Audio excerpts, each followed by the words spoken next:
السلام علیکم ورحمۃ اللہ وبرکاتہ۔ یوٹیوب چینل دنیا دین پر تمام پریشانیوں اور مشکلات کا حل قرآن مجید اور احادیث مبارکہ کی روشنی میں قرآن میں آیت کریمہ ہے جس میں یہ حکم ہے یا ایھا الذین آمنوا استعینوا بالصبر والصلاۃ، اللہ سے مدد مانگو نماز کے ذریعے اور صبر کے ذریعے۔ اور حدیث میں آتا ہے اذا حزبہ امر فزع الی الصلاۃ، نبی علیہ السلام کو کوئی پریشانی ہوتی تو نماز کی طرف لوٹتے۔ تو اس میں نماز کے جو مختلف کہہ لیں کہ نمازیں آ سکتی ہیں، جس میں اشراق کا وقت ہو تو اشراق کی نماز ہے، ظہر کا وقت ہو تو ظہر کی نماز ہے، نماز کا ٹائم نہ ہو تو 2 4 جتنی مرضی بندہ رکعت پڑھے اور اللہ سے دعا وغیرہ کرے۔ آپ نے معاذ بن جبل رضی اللہ تعالیٰ عنہ کے ہاتھ کو پکڑا اور کہا یا معاذ انی احبک، اے معاذ مجھے تم سے محبت ہے، اور اپنی ہر نماز کے بعد یہ کلمات کہنا نہ بھولنا، رب اعنی علی ذکرک و شکرک و حسن عبادتک، اے رب میری مدد فرما تیرا ذکر ادا کرنے میں، تیرا ذکر کرنے میں، تیرا شکر ادا کرنے میں اور اچھے طریقے سے عبادت کرنے میں۔ تو جتنا ممکن ہو سکے بندہ جو ہے وہ نماز کی طرف رجوع کرے اور اللہ سے مدد مانگے، اور خاص کر تہجد کے وقت جو ہے وہ نماز جو ہے وہ زیادہ جو ہے قبولیت کے بھی قریب ہے، ریا سے بھی دوری ہے، اور دعا کی قبولیت کا بھی وقت ہے۔ ہمیشہ رب کا شکر ادا کرتے رہنا چاہیے۔ حدیث میں آتا ہے من کان آمنا فی سربہ معافا فی بدنہ وعندہ قوت یومہ، جو اپنے خاندان میں امن میں ہو، جس کے پاس جو ہے امن کے اندر ہو اور جسم میں عافیت ہو، کوئی بیماری نہ ہو، اور ایک دن کا اس کے پاس کھانا ہو، کأنما حیزت الدنیا بحذافیرہا، گویا پوری دنیا اس کے قدموں میں ہے۔ بندے کو قلب شاکر ملنا چاہیے اور نفس مطمئنہ ہو، اور شکر سے نعمتوں کو دوام ملتی ہے اور نعمتیں چھنتی نہیں ہیں، اور اللہ تعالیٰ نے مزید کا بھی وعدہ کیا ہے، اور دنیا کے اندر راحت تو ہے نہیں، یہاں تو مشقتیں ہیں، مصیبتیں ہیں، اور مومن کو ہر مشقت پر، ہر مصیبت پر، حتیٰ کہ ایک کانٹا بھی اگر چبھتا ہے اسے، اس پر بھی اس کے گناہ معاف ہوتے ہیں اور درجات بلند ہوتے ہیں۔ اور انما یوفی الصابرون بغیر حساب، اللہ تعالیٰ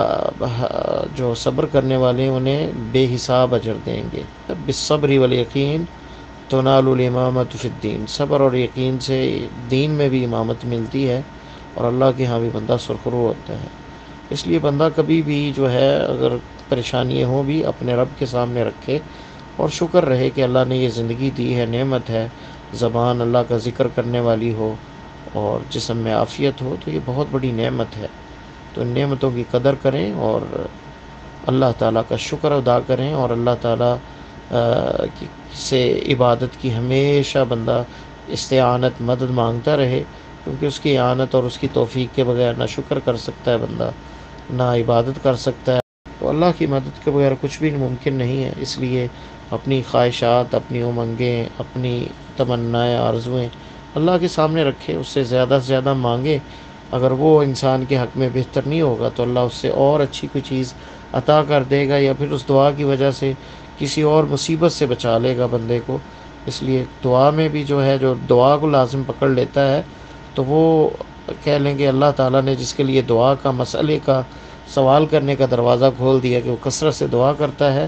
تو کہہ لیں کہ وہ بندہ خوش نصیب ہے، کیونکہ جو کثرت سے دروازہ نوک کرتا ہے تو دروازہ اس کے لیے کھل ہی جاتا ہے۔ تو بندہ جو ہے نماز کے ذریعے اللہ سے مدد مانگے، یہ نہیں کہ صبر سے مدد مانگ رہا ہے،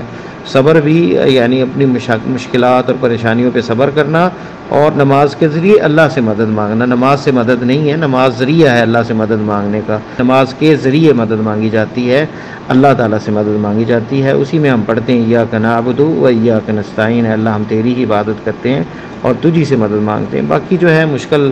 وقت ہو تو عبادات کے اندر خاص کر قرآن سے جڑنا چاہیے، کیونکہ قرآن جو ہے برکت والی کتاب ہے، اور دعائیں بھی آپ نے سکھائی ہیں جو مشکلات کے وقت، جیسے یا حی یا قیوم برحمتک استغیث، اللہم رحمتک ارجو فلا تکلنی الی نفسی طرفۃ عین واصلح لی شانی کلہ لا الہ الا انت، یہ دعا ہے۔ اللہ ربی لا اشرک بشیء، لا الہ الا اللہ الحلیم العظیم رب العرش الکریم۔ تو یہ دعائیں جو ثابت ہیں مشکل وقت میں، یہ بندہ پڑھے اور اللہ سے توکل کرے، اللہ پر توکل کرے، صبح و شام کے اذکار پڑھے اور زیادہ کثرت سے نوافل پڑھے۔ اللہ تعالیٰ ہر بندے کی پریشانی دور فرمائے، اور اللہ کے ذکر کے ساتھ دلوں کی زندگی ہے، اور موت کو کثرت سے یاد کریں۔ کثرت الموت جو ہے اس سے بھی جو ہے بندہ جو ہے وہ دلوں کا زنگ اترتا ہے، اور قرآن کی تلاوت بھی کی جائے، کیونکہ آپ نے فرمایا کہ ایمان کو دلوں کو یا ایمان کو ایسے زنگ لگ جاتا ہے جیسے لوہے کو لگتا ہے، اور آپ نے یہ بھی فرمایا جدیدو، اپنے ایمان کی تجدید کرتے رہنا چاہیے، اور فرمایا اکثر ذکر ہادم اللذات، آخرت یاد کرواتا ہے، یعنی موت کو یاد کیا کرو، اور فرمایا کنت نہیتکم عن زیارت القبور فزوروها فانها تذکرکم الآخرہ، موت قبروں کی زیارت کیا کرو، یعنی قبرستان جایا کرو، موت یاد کیا کرو، جس سے جو ہے تمہیں آخرت کی یاد آتی ہے۔ تو یہ چیزیں بندہ جو ہے وہ کوشش کرے اور واعظ جو ہے وہ سنے، خاص کر ان علماء کے جن کے جو نیک ہوں اور صالح ہوں اور اہل علم ہوں، ان کے واعظ میں بھی جو ہے وہ اثر ہوتا ہے، اور قرآن کی تلاوت خاص کر ترجمہ وغیرہ کے ساتھ پڑھا جائے، اور صحابہ کی سیرت اور نبی علیہ السلام کی سیرت کی کتابیں یہ پڑھی جائیں، تو انشاءاللہ تعالیٰ دل کی حالت بدل جائے گی۔ ایمان لانے کے بعد بندہ یہ سمجھے کہ دنیا میں راحت مل جائے گی اور دنیا میں آرام مل جائے گا اور دنیا میں سکون مل جائے گا، یہ ممکن نہیں ہے۔ دنیا تو ہے ہی ابتلاء و آزمائش۔ اللہ تعالیٰ فرماتے ہیں سورہ عنکبوت میں، اعوذ باللہ من الشیطان الرجیم، الف لام، بسم اللہ الرحمن الرحیم، الف لام میم، احسب الناس ان یترکوا ان یقولوا آمنا وهم لا یفتنون وَلَقَدْ فَتَنَّ الَّذِينَ مِنْ قَبْلِهِمْ فَلَيَعْلَمَنَّ اللَّهُ الَّذِينَ صَدَقُوا وَلَيَعْلَمَنَّ الْكَاذِبِينَ۔ کیا لوگ گمان کرتے ہیں کہ انہوں نے لا الہ الا اللہ یا آمنا کہہ دیا ہے کہ ہم ایمان لے آئیں تو انہیں جو ہے آزمایا نہیں جائے گا؟ ہم نے پہلے لوگوں کو بھی آزمایا تھا اور انہیں بھی ضرور آزمائیں گے، اور اللہ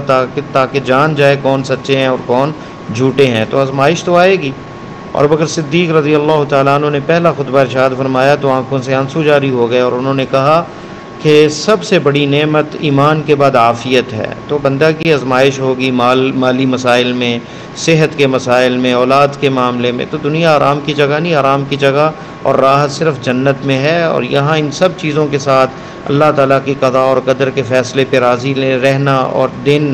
دل جو ہے اسے مطمئن رکھنا، یہی ایمان ہے۔ قدر و اللہ تعالیٰ کی تقدیر پر ایمان کا یہی ثمرہ اور نتیجہ ہے کہ بندہ راضی رہے ہر مشکل وقت میں۔ صحابہ اکرام پہ ایسا وقت گزرا کہ پورا دن مارکے کے اندر ہیں، جہاد کے لیے نکلے ہوئے، ایک کھجور پہ گزارا کر رہے ہیں۔ نبی علیہ السلام کے گھر میں مہینہ آگ نہیں جلتی تھی، کھجور اور پانی پہ گزارا تھا، اور آپ رات کو تہجد پڑھتے، پاؤں مبارک میں ورم آ جاتا، اور فرماتے افلا اکون عبدا شکورا۔ عائشہ کہتی ہیں کہ آپ اتنی محنت کیوں کرتے ہیں، آپ کے تو اگلے پچھلے گناہ معاف ہیں؟ تو آپ نے فرمایا کہ میں اللہ کا شکر گزار بندہ نہ بن جاؤں۔ تو اتنی تنگی کے ساتھ اللہ کا شکر ادا کیا جا رہا ہے، اور وہ شکر یقیناً اللہ تعالیٰ کے دین کے پھیلنے اور پھلنے پھولنے کی وجہ سے، اور اللہ کی محبت اور اس دین کی غلبے کی وجہ سے، اور دین کے ساتھ تعلق کی وجہ سے صحابہ کرام نے بھی صبر کیا۔ اور ایک دفعہ جب شکوہ کیا صحابہ نے تو اللہ کے نبی صلی اللہ علیہ وسلم نے فرمایا کہ پہلے لوگوں کے ساتھ اتنی آزمائش ہوتی کہ ان کے سر کے اوپر آری رکھ کر 2 حصوں میں چیر دیا جاتا، اور پھر بھی وہ اپنے ایمان سے باز نہ آتے۔ تو صبر جو ہے یہ سب سے بڑی بھی جو چیز ہے، انما یوفی الصابرون اجرہم بغیر حساب۔ اللہ تعالیٰ صبر کرنے والوں کو بغیر حساب کے اجر دے گا، تو صبر کیا جائے اور اللہ سے خیر کی امید رکھی جائے۔ ربنا آتنا فی الدنیا حسنہ وفی الآخرۃ حسنہ وقنا عذاب النار، یہ کثرت سے پڑھیں۔ اس میں اللہ نے سکھایا ہمیں کہ دنیا اور آخرت کی بھلائی طلب کی گئی ہے، اور آپ صلی اللہ علیہ وسلم کثرت سے یہ پڑھتے تھے۔ سورہ یاسین کی فضائل میں قرآن کا وہ دل ہے۔ ابن کثیر رحمہ اللہ نے اپنی تفسیر میں ذکر کیا ہے کہ اس سے قضائے حوائج یعنی حاجتیں پوری ہوتی ہیں سورہ پڑھنے سے، تو یہ انہی کی طرف منسوب ہوگا۔ تو اگر کوئی پڑھنا چاہے تو یہ کہہ سکتا ہے کہ امام ابن کثیر رحمہ اللہ کا یہ قول ہے یا ان کا یہ تجربہ ہے، اور کہ اس سے پریشانیاں دور ہوتی ہیں، مصیبتیں دور ہوتی ہیں اس کے پڑھنے سے، لیکن اسے سنت نہیں کہا جائے گا۔ جیسے نبی علیہ السلام کی سنت تو مشروع ہے نا، تو آپ صلی اللہ علیہ وسلم کی طرف نسبت نہیں کی جائے گی، تو اس کی خطا غلطی اسی پہ ہوگی۔ اقتداء الصراط المستقیم میں شیخ اسلام ابن تیمیہ رحمہ اللہ کا بڑی نفیس بحث ہے اس موضوع پہ، کہ بسا اوقات بندہ کوئی ورد، کوئی دعا اس صدق قلب کے ساتھ اور اخلاص کے ساتھ پڑھتا ہے، جو اس کی حالت ایسی ہوتی ہے پریشانی والی، اور وہ اس کی قضا حاجت پوری ہو جاتی ہے، تو وہ منسوب کر دیتا ہے کہ یہ کلمہ اور یہ دعا جو ہے پڑھنے سے میری مصیبت دور ہوئی۔ حالانکہ وہ زیادہ اثر اس کا سچائی، دل کی سچائی اور اخلاص جو ہے اور وہ تڑپ اور اللہ سے تعلق مضبوط، اس کی وجہ سے جو ہے وہ مسائل حل ہوتے ہیں۔ جیسا کہ ابن قیم نے رحمہ اللہ نے ذکر کیا ہے کہ دعائیں جو ہیں اسلحے کی طرح ہیں، اور اگر ہاتھ چلانے والا مضبوط ہو، جس کا اللہ پہ توکل اور یقین مضبوط ہو، تو اسلحہ کارگر ہوتا ہے۔ ورنہ جو ہے ایک بندہ جو ہے آیت الکرسی پڑھتا ہے اور وہ اسے کوئی اثر ہی نہیں ہوتا، لیکن ایک راقی، ایک جو دم کرنے والا ہے وہ پڑھتا ہے تو فوراً جو ہے وہ جو ہے شیطان فوراً اس کی زبان پہ بول پڑتا ہے یا فوراً چیخنے لگ جاتا ہے۔ وجہ یہ کہ چلانے والے کا عقیدہ بھی مضبوط ہونا چاہیے۔ تو دعائیں اور قرآن یہ ساری چیزیں اسی طرح ہیں کہ بندہ جو ہے کسی مصیبت میں، کسی مشکل میں ہوتا ہے اور صدقے دل سے اور یقین کے ساتھ اور اللہ پر توکل اور اخلاص سے پڑھتا ہے تو اسے اثر ہوتا ہے۔ تو اسے سنت متبع نہ بنا دے کہ یہ جو ہے بس اس طرح کرنے سے سب کے ساتھ یہ ہوگا۔ تو سچے دل سے بندہ کوئی بھی دعا پڑھ لے اور اس میں اخلاص ہو اور یقین ہو تو اللہ تعالیٰ ہر بندے کی دعا سنتے ہیں۔ تو اس میں کوشش یہ کی جائے کہ جو سنت ہے آپ کی، جو آپ نے بتائے ہیں اذکار، ورد، ان کو پڑھا جائے، اور ساتھ یہ بھی ہو کہ کامل یقین، توکل اور صبر کے ساتھ اور تحمل کے ساتھ، اخلاص کے ساتھ، سچائی کے ساتھ پڑھا جائے تو اللہ تعالیٰ پریشانیاں دور کر دیتے ہیں۔ جادو کیا نمازی پرہیزگار اکثر صبح شام اذکار کرنے والے بندے پر بھی جادو ہو جاتا ہے؟ جی، جس دن وہ سستی کرے گا اور حفاظت میں نہیں ہوگا تو اگر کوئی شیطانی اثر رکھنے والا ہے تو وہ کرے گا، لیکن اگر صبح شام کے اذکار صحیح انداز سے پڑھتا ہے بندہ اور صحیح ادا کرتا ہے اور ایمان کے ساتھ ادا کرتا ہے تو انشاءاللہ امید ہے کہ اس پر جادو وغیرہ نہیں ہوگا۔ فیصل آباد کے گاؤں میں میں ایک گھر گیا جہاں پہ 7 چارپائیوں میں رائٹ سائڈ پہ، رائٹ کونوں میں رات 12 بجے ایک ہی وقت میں آگ لگی، بستر بھی جل گئے، چارپائیاں جلی ہوئی میں نے دیکھی، خود تصویریں بھی ان کی میں نے رکھی تھی اپنے پاس۔ تو وہ جل گئی چارپائیاں، اور میں نے ان سے پوچھا کہ رات کسی نے آیت الکرسی پڑھی تھی؟ تمام گھر والوں نے کہا کہ ہم بھول گئے، آج رات ہم نے آیت الکرسی نہیں پڑھی۔ حدیث میں آتا ہے کہ آیت الکرسی پڑھی جائے تو گھر میں اللہ کی طرف سے ایک نگہبان مقرر ہو جاتا ہے، تو حفاظت ہوتی ہے۔ تو جب مس ہو جاتے ہیں اذکار وغیرہ تب یہ اس طرح کے اثرات جو ہیں وہ وارد ہو جاتے ہیں، لیکن اذکار کی بندہ اگر پابندی کرے تو انشاءاللہ تعالی شیطانی اثرات، جادو وغیرہ کے اثر نہیں ہوتے۔ حجامہ جو ہے سنت کے دنوں میں کروانے سے ہی روحانی بیماریاں دور ہوتی ہیں یا جب مرضی کروائیں؟ روایتیں جو ہیں توقیت حجامہ کے بارے میں کہ حجامہ کب کرائیں، سینگی کب لگوائیں، یعنی وہ خون جو پچھنے لگوا کے نکالا جاتا ہے، تو یہ 2 طرح کی حدیثیں ہیں۔ کچھ میں نص ہے کہ ایام مفضل اچھے دن حجامہ کے کون سے ہیں، 17 تاریخ ہے اگر وہ منگل کو ہو، یا 19 تاریخ ہے، یا 21 تاریخ ہے قمری مہینے کی، یا جمعرات کا دن ہے اور سوموار کا دن ہے ہفتے کے اندر، ان میں یعنی فضیلت ہے، لیکن یہ حدیثیں ضعیف ہیں۔ دوسری حدیثیں ہیں جن میں منع ہے کچھ دنوں میں حجامہ کرانے سے، ان میں ہفتے کا دن ہے، اتوار کا اور منگل کا، اور بعض روایات میں یوم ثلاثاء، اربعاء اور جمعہ جو ہے اس پہ حث ہے کہ ان دنوں میں یعنی ترغیب ہے کہ ان دنوں میں حجامہ کرایا جائے، لیکن یہ ساری حدیثیں جو ہیں وہ ضعیف ہیں جس کے اندر یہ دنوں کا مینشن کیا گیا ہے۔ تو جب مرضی کروایا جائے حجامہ، اس میں جسمانی بیماریوں کا بھی فائدہ ہوتا ہے اور روحانیوں کا بھی فائدہ ہوتا ہے۔ کوئی بھائی کا سوال ہے کہ اگست کے مہینے میں ہر سال انہیں پر کرائسس اور پریشانیوں کا سامنا کرنا پڑتا ہے، اور ایسا کیوں ہے اور کیسے تدارک کیا جا سکتا ہے؟ دیکھیں، یہ مہینے کوئی بھی جو ہے منحوس نہیں ہوتے۔ آپ نے فرمایا کہ لا حام ولا سفر، آپ نے نفی کی ہے، تو مہینوں سے بدشگونی نہیں لینی چاہیے۔ یہ اتفاق ہوگا کہ ہر سال اگست کے مہینے میں یا آپ کا بزنس اس طرح کا ہوگا کہ جو اس میں مندہ آتا ہوگا، مالی طور پہ کوئی کرائسس آتے ہوں گے، یا کوئی اور اسباب بھی ہو سکتے ہیں۔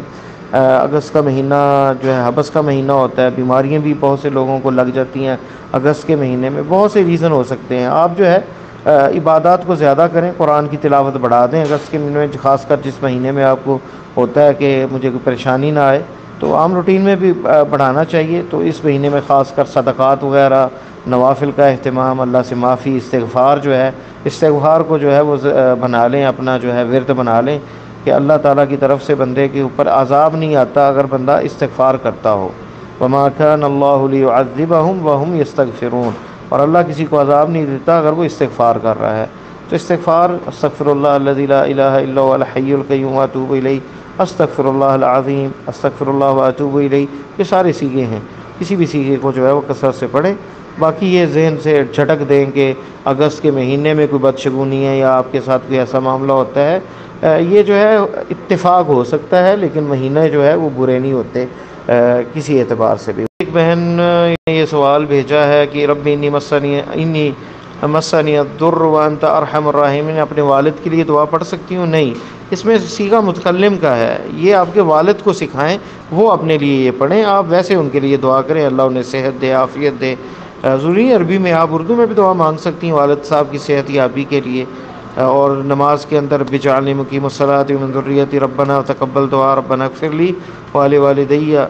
وللمؤمنین یوم یقوم الحساب، اس میں بھی والدین کے لیے دعا ہے۔ یا رب ارحمہما کما ربیانی صغیرا، اے اللہ ان پہ رحم فرما جیسے انہوں نے میری تربیت کی تھی بچپن میں۔ تو رحمت کی دعا جو ہے وہ انشاءاللہ تعالیٰ اس میں شفا بھی شامل ہے، اور ویسے بھی آپ ہر روز جو دعا کریں اس میں والدین کو، اپنے والد کو شامل رکھیں۔ یہ دعا ایسے پڑھنا جو ہے یہ مناسب نظر نہیں آتا، کیونکہ اس میں صیغہ متکلم کا ہے۔ اے اللہ مجھے جو مصیبت یا پریشانی آئی ہے یا بیماری آئی ہے وہ دور، تو رب انی مسنی الضر، اے اللہ مجھے جو مصیبت یا پریشانی یا یہ بیماری ہے، وانت ارحم الراحمین، اور تو سب سے زیادہ رحم کرنے والا ہے، یعنی اس سے مجھے شفا دے۔ تو یہ جو دعا ہے یہ اب جس کو پریشانی یا بیماری لگی وہ خود وہ دعا یہ کرے، یہ جو ہے وہ دعا کرے یعقوب علیہ السلام کی جو دعا ہے، یہ جنہیں جو بیماری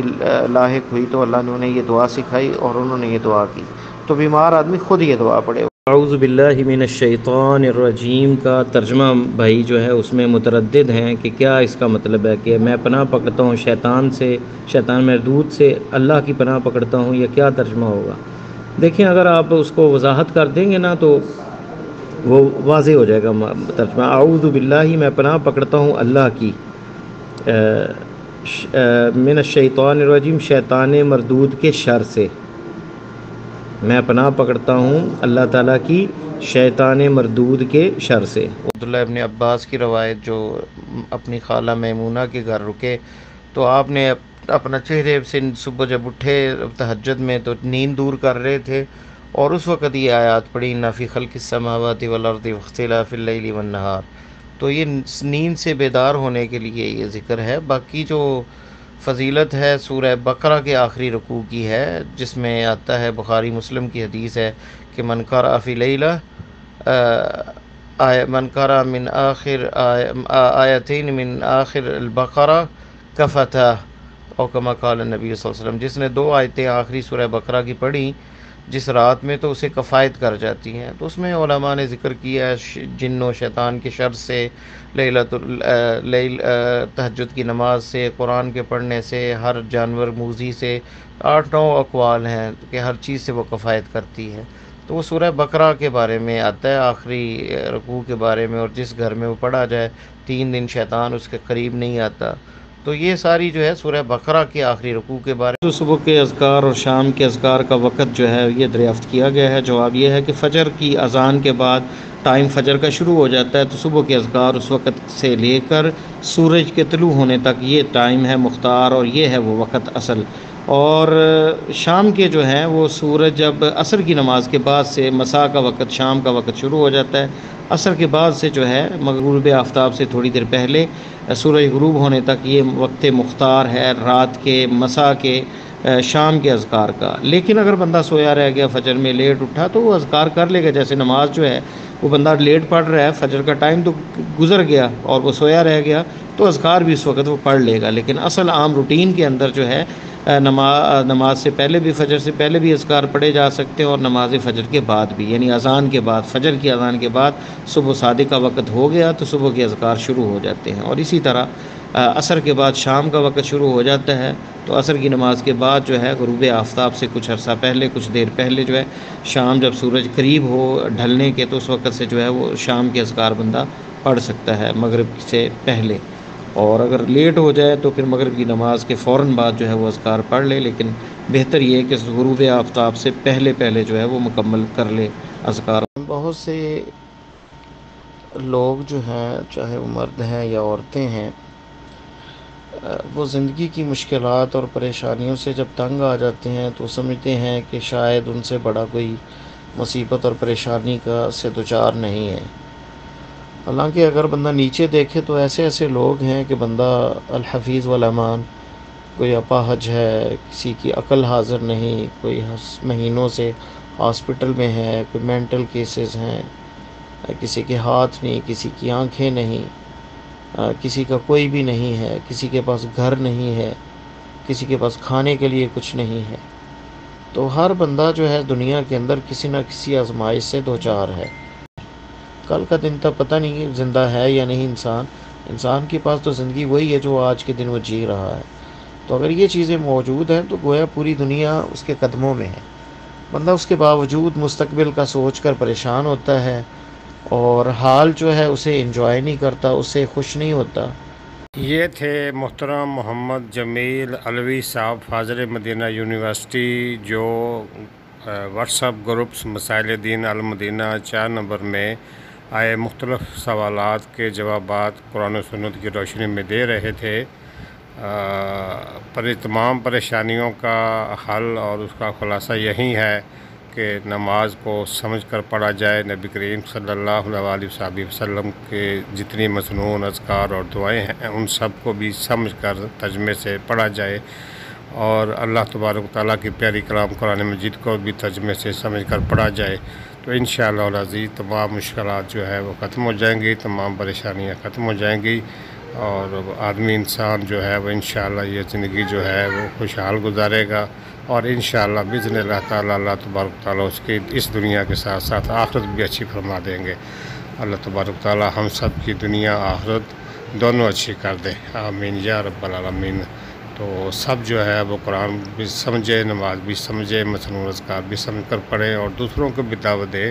کہ نماز، مسنون اذکار اور قرآن مجید سمجھ کر پڑھیں، تاکہ سب کی دنیا و آخرت دونوں اچھی ہو جائے۔ السلام علیکم ورحمۃ اللہ۔